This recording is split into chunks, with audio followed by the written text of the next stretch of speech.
साधारण 6वी-7वीतला मुलगा होता. वर्गामध्ये फारच चुळबुळ करत होता. त्याचं मन अजिबातच स्थिर नव्हतं. मी थोडा अंदाज घेतला. मी त्याला विचारलं की काय रे बाळा, काय झालंय? पहिले त्यानं सांगितलं बरं नाहीये. मी खोदून विचारल्यावर त्यानं सांगितलं की पायाला लागलंय. त्याच्या चेहऱ्यावरच्या ज्या वेदना आणि त्याची जी तगमग होत होती ना, त्याच्यावरून मी अंदाज लावला आणि मी त्याला म्हटलं की काय लागलंय मला दाखव. पहिले तर त्यानं टाळाटाळ केली. मी जेव्हा रागवलो तेव्हा त्यानं पॅन्ट वर करून मला दाखवलं. त्याच्या पायाला गाडीचा सायलेन्सर वाईटरित्या भाजलेला होता.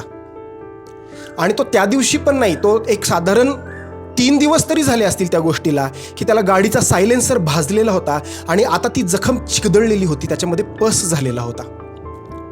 मला ते बघून एकदम असा अंगावर काटा आला. आणि मी त्याला म्हटलं की अरे हे काय रे म्हटलं हे सगळं. त्याला म्हटलं की एक काम कर, तुझ्या आईबाबांचा नंबर दे, मी त्यांना पटकन बोलवून घेतो.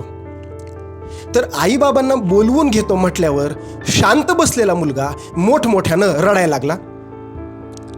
मी चक्रावलो. म्हटलं अरे हा काय प्रकार आहे? तर मी त्याला म्हटलं की अरे काय झालं, मी त्यांना बोलवून घेतो ना, याच्यावर काही दवापाणी करतील.